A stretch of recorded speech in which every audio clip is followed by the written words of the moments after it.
At 6:52 p.m. on November 1, 1955, United Airlines Flight 629, a DC-6B with 44 persons aboard, took off from Stapleton Airport in Denver, Colorado, bound for Portland, Oregon. 11 minutes later, the 39 passengers, including an infant as well as 5 crew members, were dead, killed instantly when the luxurious airliner crashed on a sugar beet farm near Longmont, Colorado. Upon learning of the disaster, an official of the FBI immediately offered the services of the Bureau's Identification Division in identifying the victims of the tragedy. Fingerprint experts were dispatched from Washington, D.C. As the bodies were recovered, they were taken to Greeley, Colorado, and placed in a temporary morgue set up in the National Guard Armory. All of the 21 persons thus identified had been fingerprinted for various reasons during their lifetime. The crew members were identified with fingerprints forwarded to the FBI by United Airlines officials. 5 passengers were identified with fingerprints taken during their service in the Air Force, Army, and Navy. 6 had been fingerprinted by reason of employment in defense plants during World War II. 2 had been U.S. government employees, and 1 victim had been fingerprinted in 1941 and had requested that his fingerprints be placed in the FBI files for personal identification.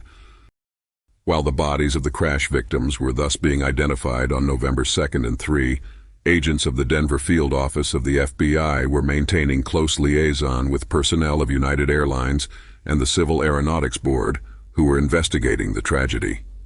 At the request of the Civil Aeronautics Board, a laboratory expert was sent to the scene on November 2nd, and in conjunction with Civil Aeronautics Board investigators, he conducted a visual examination and collected pieces of wreckage between November 2nd and 7.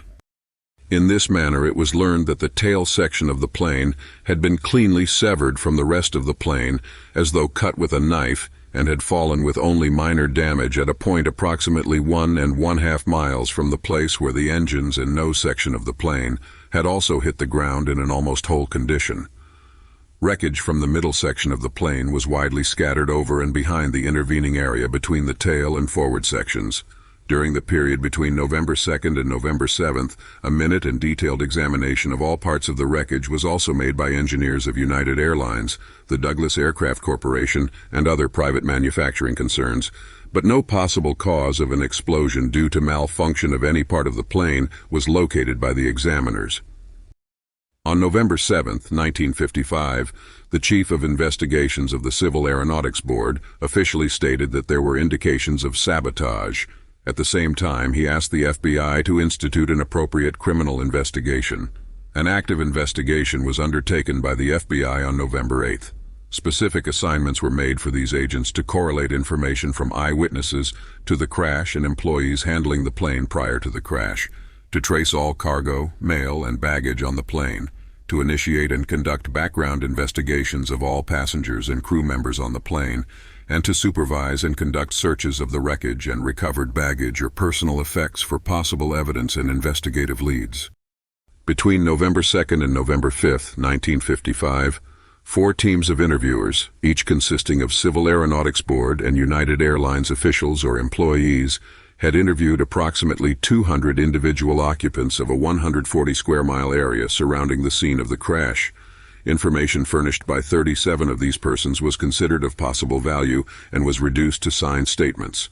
These statements were made available to the FBI upon initiation of the active investigation, and a complete review disclosed that an initial explosion had occurred while the plane was operating in an apparently routine manner. The explosion appeared to have been of tremendous force, causing fiery streamers to fall from the plane. A flare, which was normal equipment carried on the plane, had separated from the plane, ignited, and descended slowly to Earth. A second explosion, probable of 1 or more fuel tanks, had occurred when the engines and forward compartment of the plane struck the ground. An additional witness, a control tower operator at Stapleton Airport, later said that he had observed the flash of light and the flare at exactly 7:03 p.m. Civil Aeronautics Board officials placed the location of the explosion at approximately 8 miles east of Longmont, Colorado, and at a calculated altitude of 10,800 feet above sea level or 5,782 feet above the terrain. In order to properly organize and record the recovery of the wreckage and possible evidence, a surveyor had been hired to plot and mark a baseline through the scene of the crash and in the approximate direction of the line of flight. Perpendicular lines had then been established at intervals of 1,000 feet on the baseline, extending 1,000 feet from the baseline. This divided the entire area into 1,000 square-foot plats or grids. All material possible connected with the plane was recovered from the platted areas, and on November 13, 1955, an additional area extending up to 3 miles behind the point where the tail section had fallen was minutely searched by 10 FBI agents and 10 employees of United Airlines. All recovered wreckage from the central portion of the plane, as well as all baggage, cargo, and personal effects, was taken to a large warehouse at Stapleton Airport and placed under guard. At the warehouse, a full-size mock-up of the central section of the plane was made of wood and wire netting, and all parts of the plane were wired to the mock-up in their proper places, as in the assembly of a giant jigsaw puzzle. Upon completion of the mock-up assembly, the chairman of the Structure Investigating Committee of the Civil Aeronautics Board and a Douglas Aircraft Corporation engineer agreed that an explosion had occurred at Station 718 in the rear cargo pit, designated as Cargo Pit Number 4. This point of explosion was further pinpointed as being almost directly across the cargo compartment from the cargo loading door. Near Station 718, gray and black soot-like deposits were noted on several of the skin fragments adjacent to and within the roughly circular area. The central portion of the floor beam above the cargo pit contained similar deposits on the aft side. However, none were noted on the forward side. Copies of waybills for all air freight shipments on the plane were obtained from United Airlines.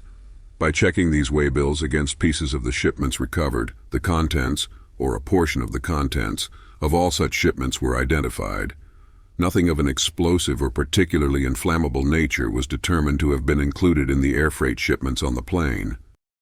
During the terrain and wreckage search, 5 small fragments of sheet metal were found, which could not in any way be identified with parts of the plane or known contents of the cargo. The fragments appeared to be badly burned and scarred, and to be coated with a gray soot-like deposit, which might normally be associated with residue from an explosion. One side of one of the fragments was red in color and bore the blue letters, HO. Although it was not known at this time that these fragments were significant, an extensive effort was made to identify them in the belief that they might have come from a destructive device of some nature.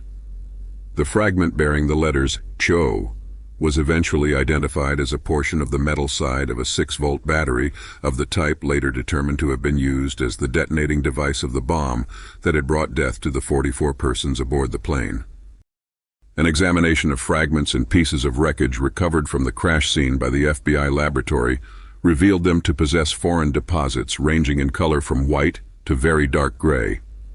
These deposits were found to consist mainly of sodium carbonate, although nitrate and sulfur compounds were present.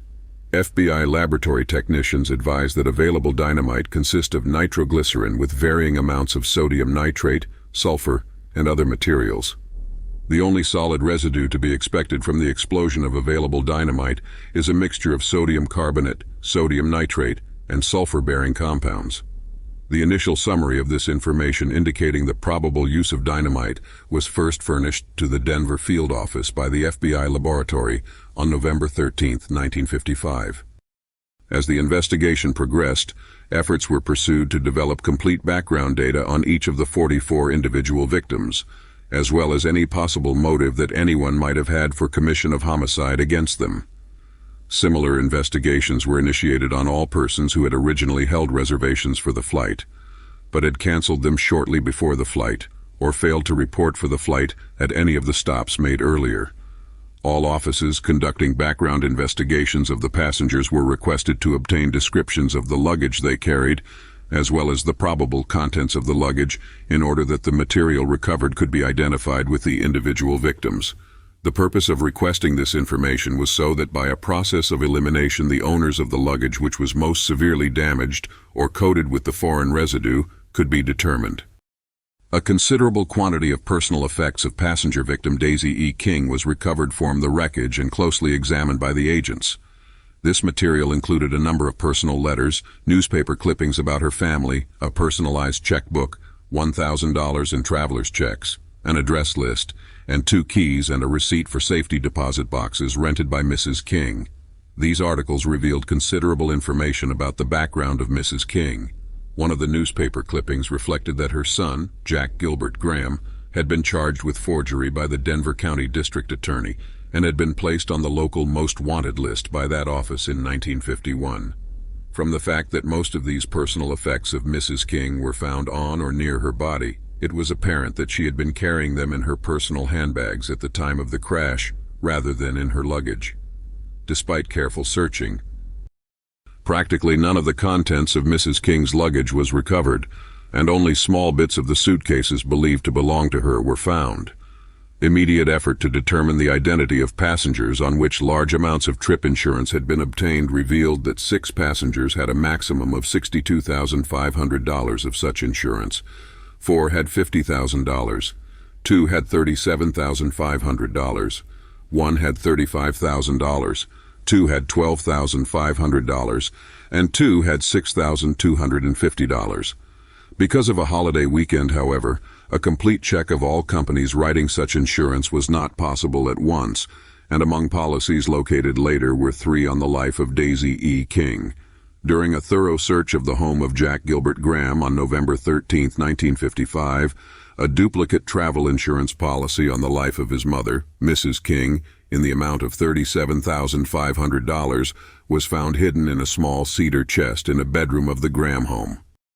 The original of this policy, with designated beneficiary as Jack G. Graham, was later located and made available by the insuring company, as well as 2 additional policies, each in the amount of $6,250 on the life of Mrs. King, with designated beneficiaries being her daughter and her 1 living sister.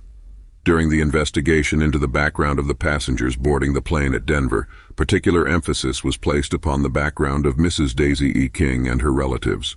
It was learned that upon the death of his mother, Jack Graham was to receive a substantial inheritance. It also became known that Mrs. King and Jack had frequently quarreled over insignificant differences. During his early life, Jack had lived with relatives on several occasions, and he had actually left home when he was approximately 16 years old. Another person interviewed, one who had business associations with Mrs. King and her son, through their operation of a drive-in restaurant in Denver, volunteered the information that Mrs. King continually had trouble with Jack over operation of the restaurant, that in fact they fought like cats and dogs, that the restaurant building had been damaged by an explosion at one time, that Jack Graham may have been taking money from the receipts of the business, that Graham had once told him that he performed demolition work in the U.S. Navy, and that Graham had recently purchased a new truck and wrecked it in a possible attempt to collect insurance. Another individual expressed essentially the same suspicions about the past activities of Jack Graham. This person further advised that the wrecking of Graham's truck was due to its being stalled on a railroad track where it was hit by a train sometime in 1955. He also advised that a local supply concern held a $1,000 note signed by Graham and secured by equipment of the drive-in restaurant. Another individual expressed essentially the same suspicions about the past activities of Jack Graham. This person further advised that the wrecking of Graham's truck was due to its being stalled on a railroad track where it was hit by a train sometime in 1955. He also advised that a local supply concern held a $1,000 note signed by Graham and secured by equipment of the drive-in restaurant.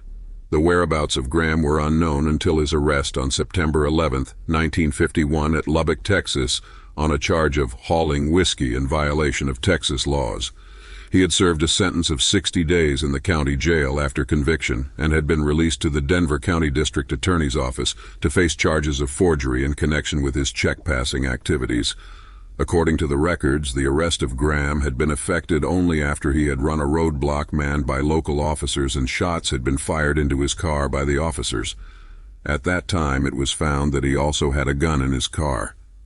Graham had been convicted of the forgery charge in State District Court at Denver, Colorado on November 3, 1951, but the sentence was suspended, and he had been placed on probation for a period of 5 years.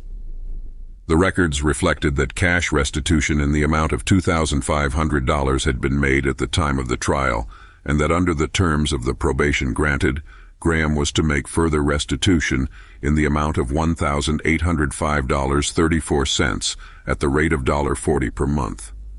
Graham had regularly made these payments between January 2, 1952 and November 3, 1955, reducing the outstanding balance to $105.34.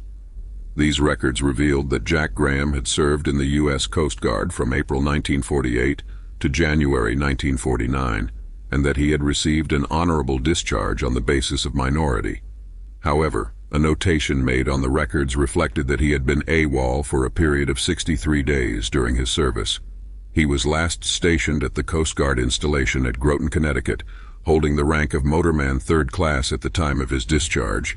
Graham had completed the 9th grade in public schools, but he was later granted a high school diploma upon his passing of entrance examinations at Denver University and was admitted as a student there. The probation reports reflected that Graham did not realize the seriousness of the offense at the time of his arrest on the forgery charges, that his mother had been overprotective of her son, and that Graham had led a rather wild life and had spent most of the money which he realized from his crime on drinking parties and women. Graham had regularly reported to the probation department on a monthly basis, however, and had held regular employment as a heavy-duty equipment mechanic the majority of the time between January 1953 and December 1954. Later, he had moved to Denver, where during the early part of 1955, he was employed by his mother as manager of her drive-in restaurant. Jack Graham was initially interviewed on November 10, 1955, in the company of his half-sister. During this initial interview, Graham furnished the following background information regarding himself and his family. Graham stated he was born on January 23, 1932 in Denver, Colorado, that his father was William Graham, who died when he was approximately 3 years of age, and that his natural mother was Daisy E. King. He stated that Mrs. King married John Earl King in 1941, and from that time until 1948 they resided on a ranch near Tapones, Colorado. Most of the ranch was sold in 1948, his mother and stepfather maintaining residence in Yampa, Colorado, from that time until the death of John Earl King on October 16, 1954. Following the death of Earl King from a heart disease, Daisy E. King and her daughter went to Goodland, Florida, where Mrs. King owned and maintained a house on Marco Island. There Mrs. King remained until February 1955, when she returned to Denver to assist Mrs. Jack Graham, who had just given birth to her second baby. According to Graham, following Mrs. King's return to Denver, she resided at his home, 2650 West Mississippi Avenue, except for periods which she spent in Steamboat Springs and Yampa, Colorado, supervising business interests and occasional trips out of the state. He said that his mother had purchased the residence at 2650 West Mississippi Avenue for him in December 1954 and had considered this residence her home. Graham stated that in the spring of 1955 his mother had purchased property, built, equipped, and opened a drive-in restaurant at 581 South Federal Boulevard, Denver, which he managed. He said that the drive-in business at Denver was not a financial success, although he indicated it was successful when he was able to actually operate the business. Graham volunteered that during May 1955, some unknown vandals had caused considerable damage to the window glass at the drive-in, and further that in September 1955, an explosion and fire had occurred at the drive-in during the early morning hours. According to Graham, an examination of the drive-in had revealed that someone had disconnected a gas line connection, allowing the gas to flow into the room, accumulating until it reached a pilot light on a water heater, igniting the gas and causing the explosion. According to Graham, $3 in small change was missing from the cash register, and some of the furniture of the drive-in had maliciously been broken. The total damage had amounted to approximately $1,200. At this interview, Graham furnished information about the activities of his mother, Mrs. Daisy E. King, on November 1, 1955, as well as her intended plans in connection with her trip to Alaska. He furnished a description of Mrs. King's luggage, including that which she had shipped on her airline ticket and that which she had carried with her on the plane. He claimed virtually no knowledge of the contents of his mother's luggage, saying that his mother would never allow anyone to actually assist her in packing, and Further, that he had not helped his mother with any of her packing or placed anything in her luggage. He stated that Mrs. King had a considerable quantity of shotgun shells and rifle ammunition with her, intended for use in hunting caribou in Alaska. On November 11, 1955, Mrs. Gloria A. Graham, wife of Jack Graham, advised that she had married Jack Graham in 1953 and had resided with him since that time. They had 2 children, approximately 20 and 9 months old. Mrs. Graham advised that Daisy King had resided with them at 2650 West Mississippi Avenue periodically from December 1954 until her death. Mrs. King traveled a great deal and had spent a considerable part of the summer of 1955 supervising her business at Steamboat Springs, Colorado. Mrs. Graham furnished information concerning the activities of Daisy E. King prior to and including November 1, 1955. She furnished a description of the luggage taken by Mrs. King on her intended trip to Alaska, but she was unable to furnish any definite information about the contents of the luggage. She explained that Mrs. King was very particular about packing her bags or suitcases and did not allow anyone to actually assist her in packing. Mrs. Graham said that her husband had given Mrs. King a present on November 1, 1955, before Mrs. King left for the airport. Mrs. Graham believed the present consisted of a small set of tools such as drills, files, and cutting tools used for forming seashells into art objects. According to Mrs. Graham, her husband had talked to her earlier about obtaining such a tool set as a Christmas present for his mother. Mrs. Graham had no knowledge as to the details of the purchase of this Christmas present.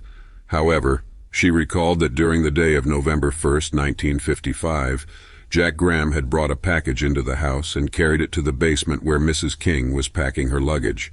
She recalled that this package was wrapped as a gift and was approximately 18 inches in length, 14 inches in width, and 3 inches in depth. She thought the package contained the tool set, but she did not know whether Jack had actually given it to his mother. She assumed that he had. This neighbor advised that she had heard that prior to Daisy King's intended trip to Alaska, Graham was extremely interested in purchasing a toolkit, which he intended to give his mother as a Christmas present. It was her understanding that Graham had searched the town of Denver and finally obtained the type of toolkit he wanted. She had heard that Graham had the gift wrapped in Christmas paper and had placed it in his mother's luggage before she boarded the plane. On November 12, 1955, Jack Graham and his wife Gloria were contacted by telephone and told of the FBI's possession of these fragments of luggage and were requested, at their convenience, to come to the FBI office in an attempt to identify any of the fragments as being portions of the luggage taken by Daisy King on her intended flight to Alaska. Graham and his wife voluntarily appeared at the Denver FBI office on the next day, and the fragments of luggage were exhibited to them. They identified some pieces of a dark brown suitcase as being the smaller suitcase taken on the trip by Daisy King, advised that the FBI desired to interview him further concerning several aspects of the case. Mrs. Graham was told that if she desired she could return home to her small children, which she did. Graham was questioned specifically regarding the reported ammunition and Christmas gift, which his mother took with her on her trip. The information Graham furnished concerning the ammunition was substantially the same as he had previously provided. The information about the Christmas present was not in accord with the information his wife had furnished. Graham stated he had intended to purchase a tool set for his mother. However, upon learning that the type he had intended to buy was not suitable for the purpose for which it was to be used, he had never bought it. In explanation to his wife's statements, he said it was possible that his wife was under the impression that he had actually purchased the tools. Graham was then questioned in detail as to his activities upon his arrival at the Denver Municipal Airport on November 1, 1955, and he furnished substantially the same information as before. He could offer no explanation as to why he had mailed to himself a trip insurance policy taken out by his mother at the airport, making him the beneficiary, other than the fact that he had mailed 2 similar policies of which his sister and aunt were the beneficiaries. He said he believed that he had put these insurance policies in a trash can at the airport, inasmuch as he had not yet received the policy, which he had mailed to himself. He volunteered that upon his mother's leaving on the plane, he and his wife and son had entered the airport coffee shop to have dinner. According to Graham, after they had started to eat, he became ill and went to the men's restroom for a short period. He believed his illness was due to his excitement about his mother's leaving, and FBI agents were sent to make a search of Graham's home, automobiles, and property. During the search of Graham's home, a small roll of copper wire with yellow insulation was located in a shirt pocket of some work clothing belonging to Graham. This wire appeared to be the type used in detonating primer caps. Also located was the trip insurance policy of Daisy E. King, dated November 1, 1955, on which Jack Graham was the beneficiary. Subsequently, during the interview with Graham, he was questioned primarily concerning the discrepancies in his statements and those of his wife and other persons interviewed by the FBI. Agents were immediately sent to check the validity of Graham's additional statements. Upon their return, Graham was confronted with their findings, and on several matters he was unable to explain the results of the agents' investigation. Graham was at this time informed of the findings of the FBI laboratory and their examination of fragments and pieces of wreckage recovered from the crash scene. He then admitted causing the explosion that had occurred at the Dairy Drive-In, which he managed in Denver, as well as leaving his 1955 Chevrolet on a railroad track and allowing it to be hit by an oncoming train. He finally admitted his guilt in the plane crash and described the device he had assembled and used to perpetrate the crime. He said that he had used a time bomb composed of 25 sticks of dynamite, 2 electric primer caps, a timer, and a 6-volt battery. On May 5, 1956, after being out of the courtroom for deliberation for 69 minutes, the jury found Graham guilty of murder in the first degree and recommended the penalty of death. On October 22, 1956, the Colorado Supreme Court confirmed the lower court decision and set the execution for the week ending January 12, 1957. Graham was executed in the gas chamber at the Colorado State Penitentiary on Friday, January 11, 1957, and was pronounced dead at 8:08 p.m.